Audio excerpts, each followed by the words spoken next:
Hey everybody, welcome back to another time-lapse video. Today I am exploring the world of textures, and by that I mean a lot of textures. So I'll be looking into dragon scales, I'll be looking into SyrupWaffles, or as we Dutch people call them, Stroopwafels. I'm looking into porcelain, flowers, and I am going to try to combine them all together. So welcome aboard. If you haven't subscribed to the channel yet, please do, because it would really help me spread this world of art to everyone looking to get started or looking to get inspired. So if you haven't yet, please do hit that like button, and welcome back to another Butcher Shop.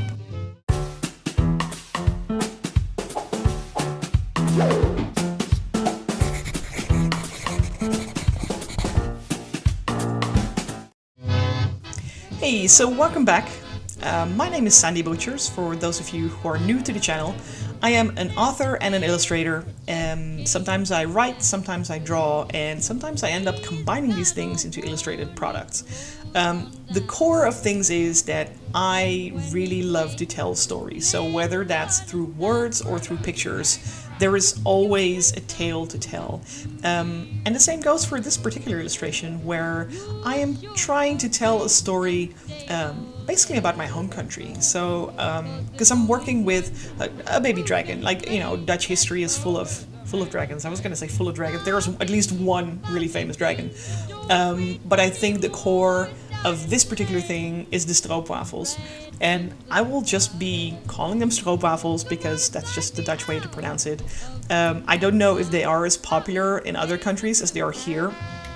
But yeah, basically they're SyrupWaffles. They're very delicious, they're very sweet, but they're also very typical in Dutch history and, you know, Dutch modern day as well, I guess. So a couple of things were very important in this illustration is, first of all, the story. What story am I telling? Then there's textures, as I said before, this is really a study into textures. And then thirdly, there is colors. Now, I wanted to play around with trying to find a way where I could use these very contrasting colors that would also complement each other. So you'll see me working a lot with colors like picked straight from the color wheel.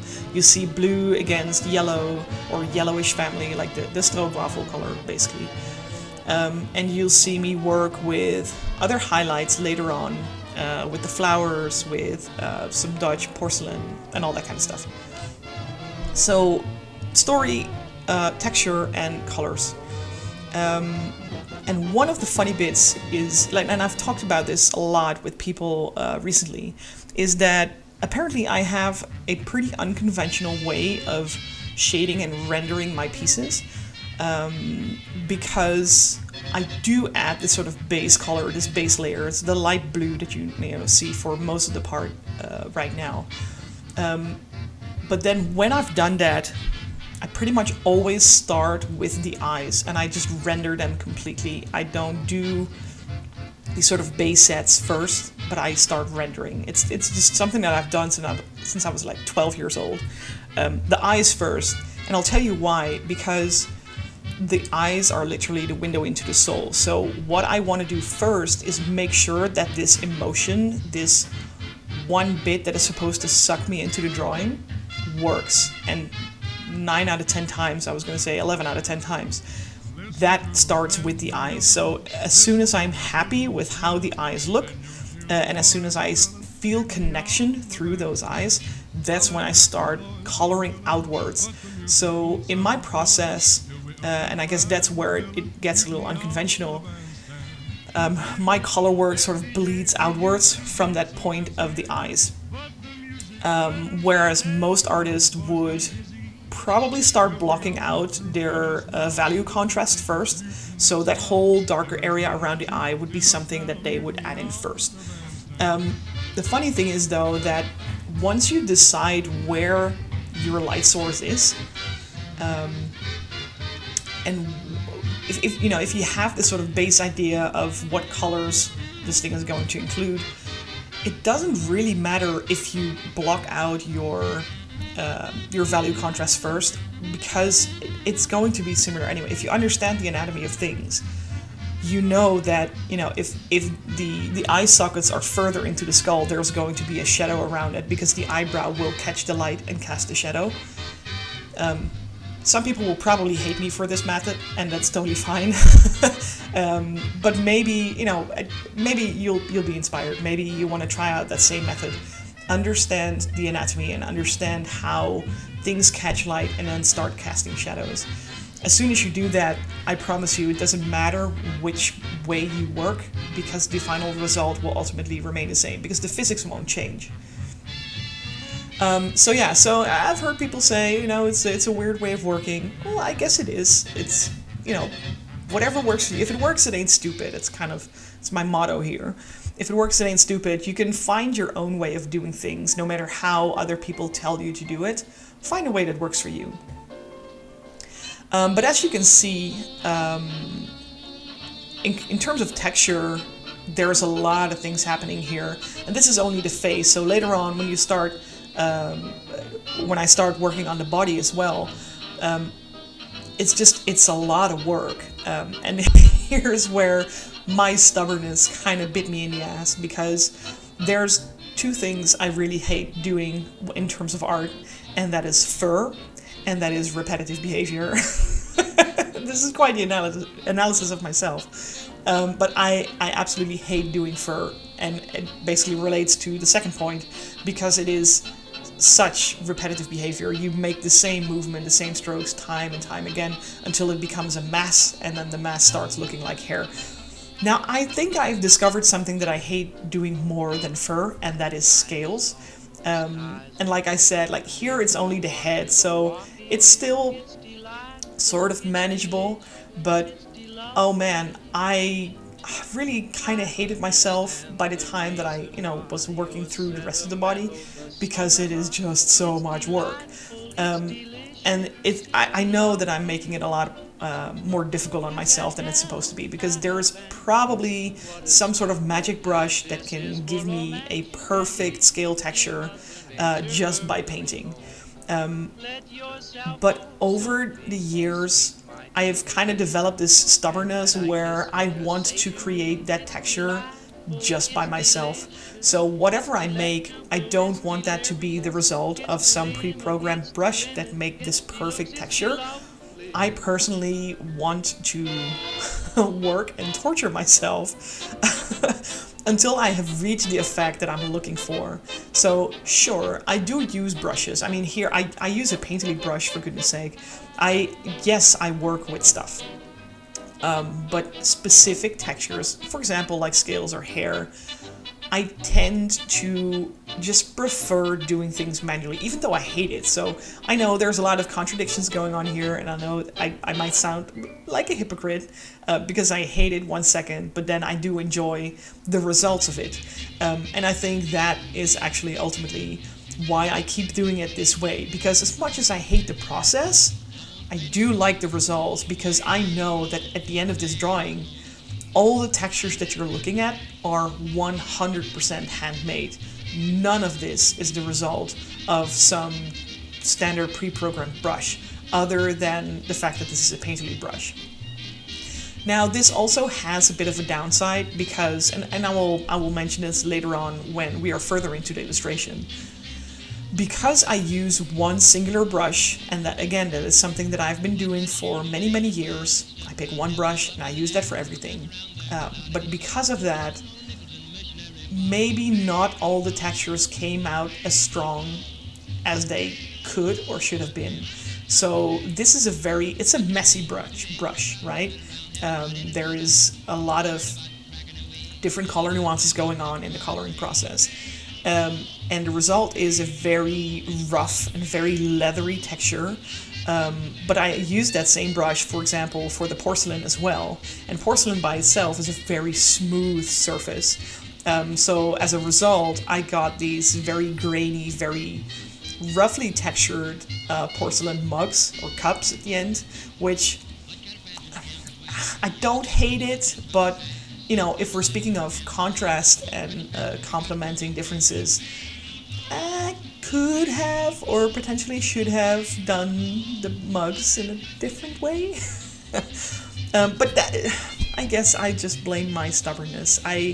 I'm so used to doing things, and sometimes a little excursion into, something else, or study into something completely different kind of fails successfully, because at the end of the ride I do like this illustration, but it's just like, in hindsight, I understand that, a different brush would potentially have been better. But that's me rambling on a little bit more about something that is still to come. I will get back to that, when we get there in the video, actually. But yeah, I'm kind of curious, like, speaking of all this, is there anything that as an artist you really do not enjoy doing, even though the final result of it is absolutely fantastic? So is there something you really hate doing but kind of love for what it looks like at the end? I'm curious. Let me know in the comments, and let's see if we can get a conversation started here, because, the more we share, the more fun we ultimately have. So feel free to drop some stuff in the comments.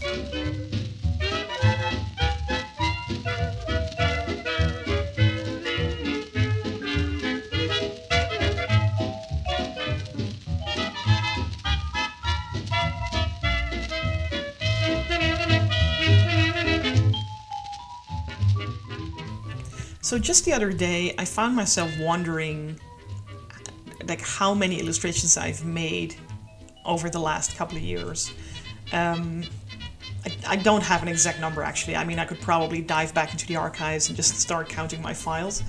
But it must be over a couple of hundred. Like, I know when in 2021 I started working on the Singularian, I mean, that project alone had over 250 illustrations, and then after that I worked on another project for a different author. His name is M.K. Gibson, and he wrote the Technomancer series. I illustrated his book, which was around 40 illustrations, and then once that project was done, I decided to do one illustration every week. And overall, I kind of stuck to that promise. So over 2024, I made at least 50 illustrations. Because, yeah, I did allow myself to go on a holiday and, take a break for at least 2 weeks.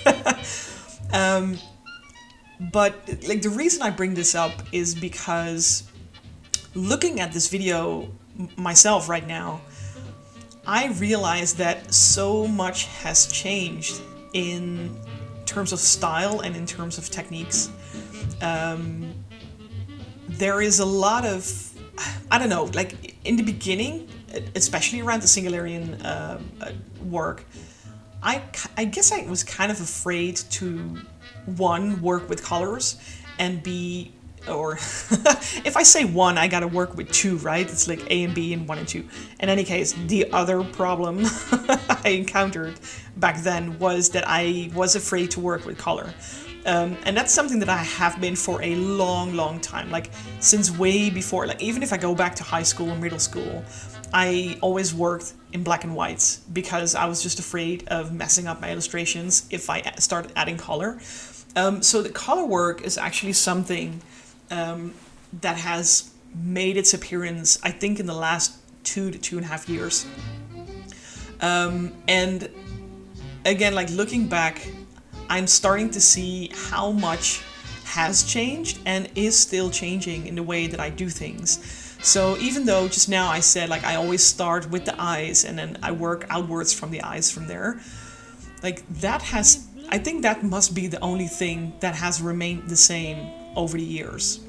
Starting with the eyes, that's just, and I doubt that will ever change. You know, obviously when it's something abstract and there are no eyes, sure, I will start something else, somewhere else. But in terms of, I mean, even if I look at the brushes, like in my earlier videos, I mostly just work with your normal standard round brush. And then I had this one amazing blender brush that I use for everything. And as a result, because I blended everything to crap, everything turned really smooth. So there was hardly any texture going on. From there, I kind of discovered that using that brush, it was a fantastic way to draw a very convincing fur. So all the illustrations of mice and of the different animals that I make, I've worked a lot with anthropomorphic animals. Actually, I love doing that. But every illustration where fur is basically the main texture, I still use that technique. I still use my normal flat brush, and then I blend the crap out of it, and then I use the smudge tool. Yes, I use the smudge tool, like a 2-point size smudge tool, to pull out each and every single individual hair to turn it into a fur mass. So now you probably understand why I hate doing it so much, even though it looks so good. So yeah, my point is, because I digress, it's what I do. Scatterbrain, remember? The point is that I forgot my point. That's terrible. I think my brush choices have changed, and through that I have sort of developed a style, or now I actually have style options to choose from. I think I mainly use 2 different brushes, so it's either the standard round brush or it's this painterly brush.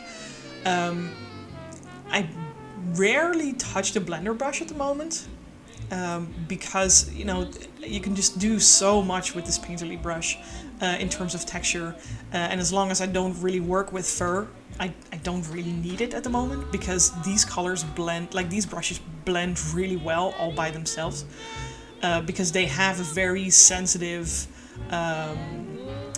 they're very sensitive in like the amount of pressure that you use. So if you work on your tablet and you barely touch the tablet, the colors are super transparent already. So I can just layer them, layer over layer over layer, and then you can just build up the color intensity, which basically means, indirectly you are blending them.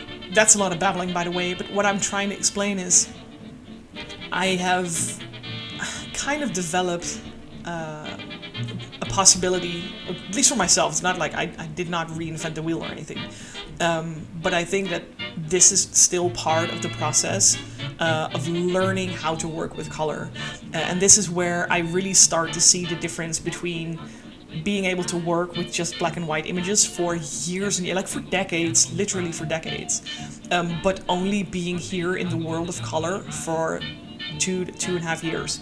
So a lot of what you see me doing is still just trying things out. It's still discovering how particular things work. And I do believe that with a basic understanding of things, like something that I just explained now, like the physics don't change.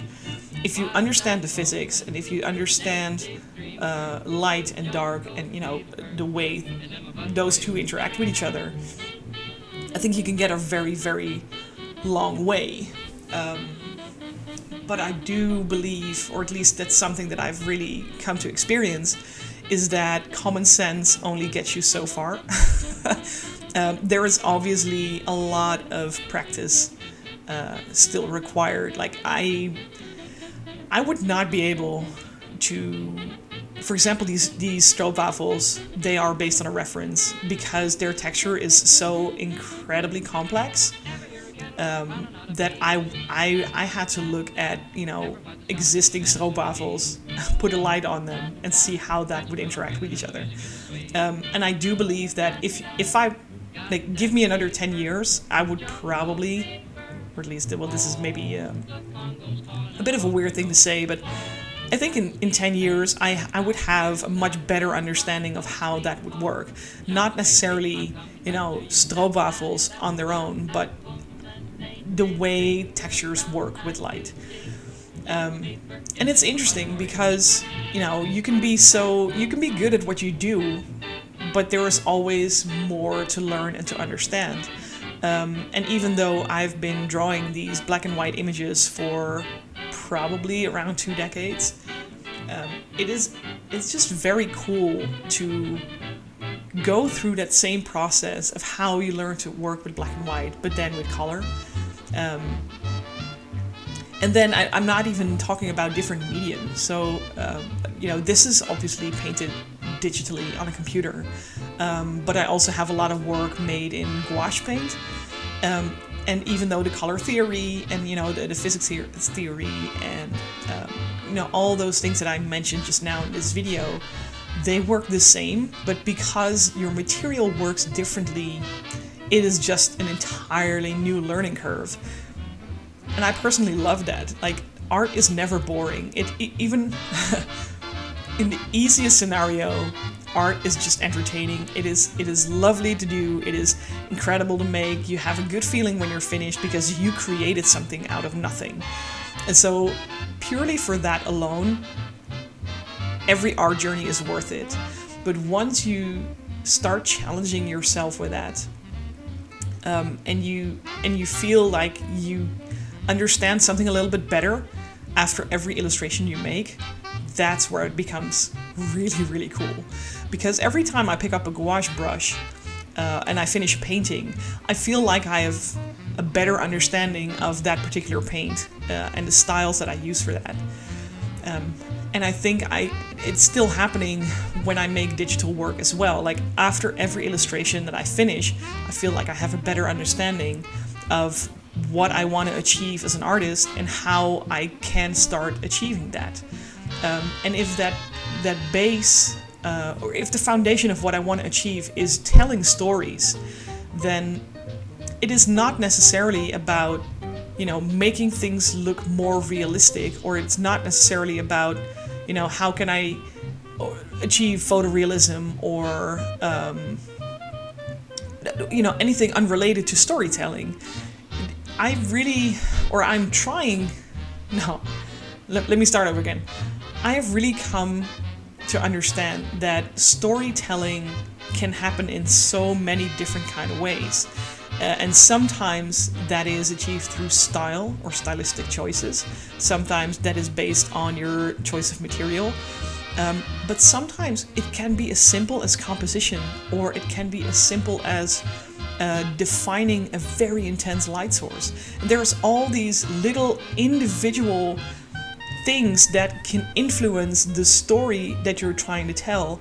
And I think I've only scratched the surface of, ways to do that. And I actually think that's fascinating. Art is never... I don't think the learning curve within art ever stops. I don't think there is an end game. There is just trying to become a better artist, and through that, trying to become a better person. Because through curiosity you learn, and through curiosity you learn new things. You get to know new people. You get to new places because you're looking into this particular thing.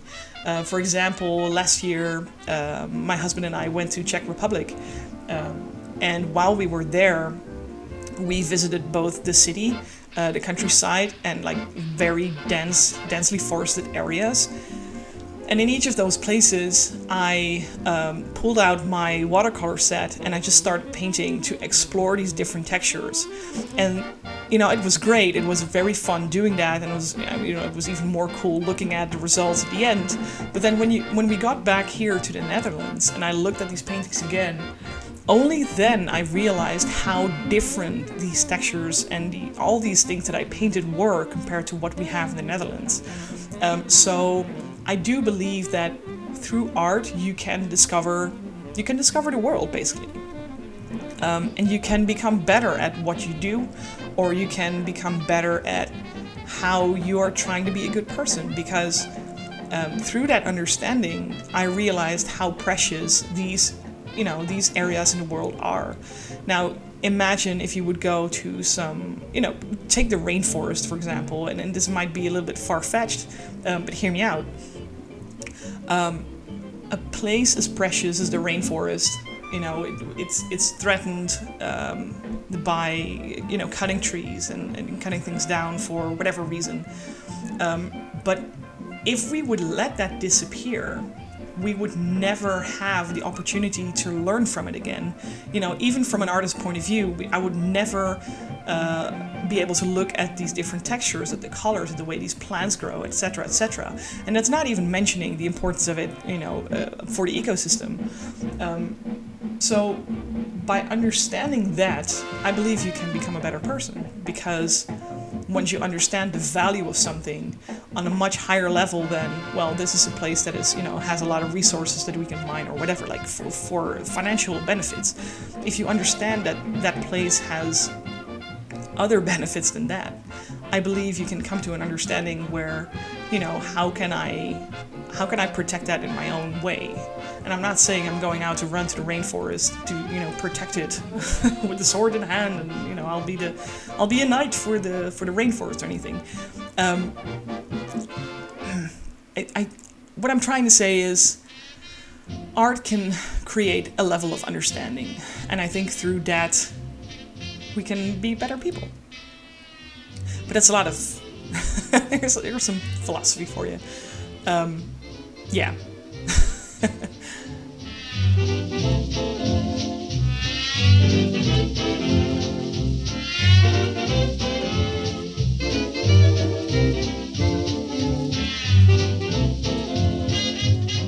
Right, so here's basically where the fun part starts, because I am finished with the dragon. I've added his scales, I've added more texture and different textures with the Stroopwafels.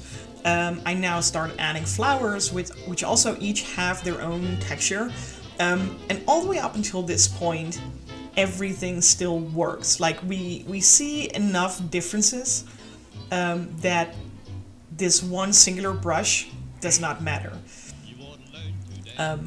But now I'm working on this vase, or vase, or vase. I don't know. Am I American? Am I British? I don't know. This glass jar that, holds the flowers together. You see, this is where the brush starts being a pain in the ass, because of its roughness. And this should have alerted me. This should have, lit up this sort of red blinking light saying, "Oh, stop what you're doing. This brush is not working for what you're trying to accomplish."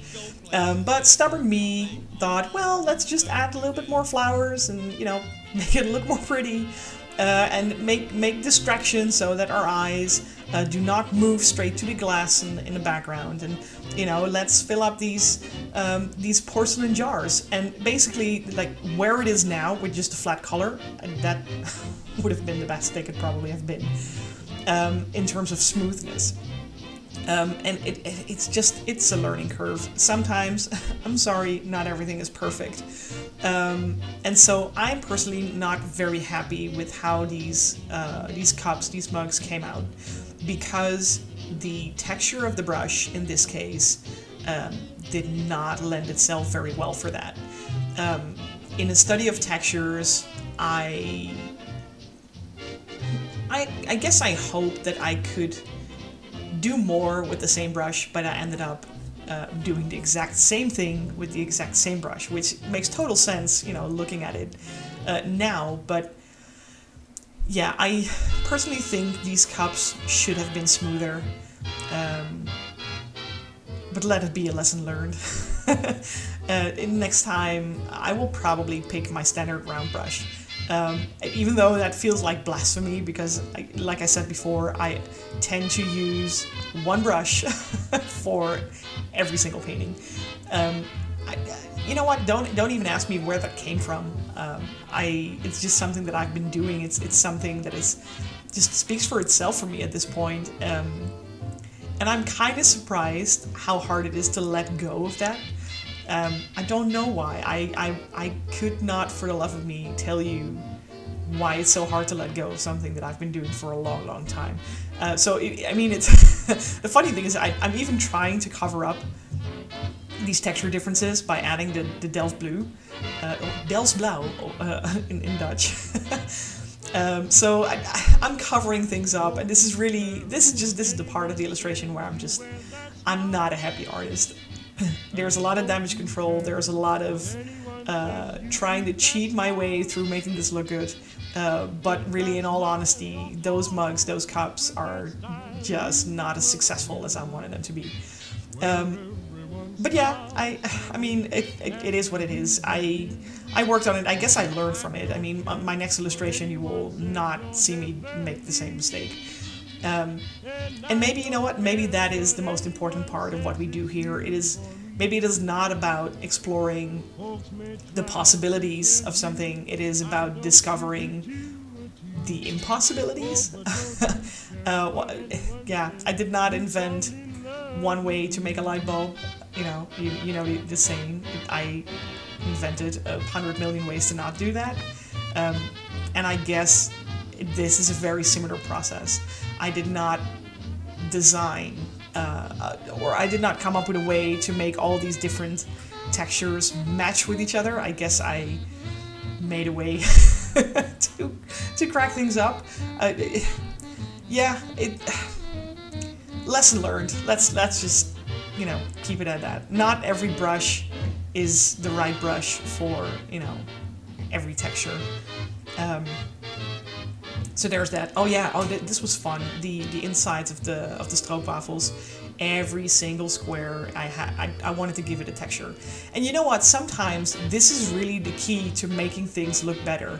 I've had this conversation with a friend of mine a couple of times a while back while we were in Paris at the IMAC festival, is that sometimes you start something and you can just tell, you immediately feel, oh crap, this is not going well. But because if you stick to it and you keep going and you add more details and more details and more details, most of the time you end up with something you do actually like.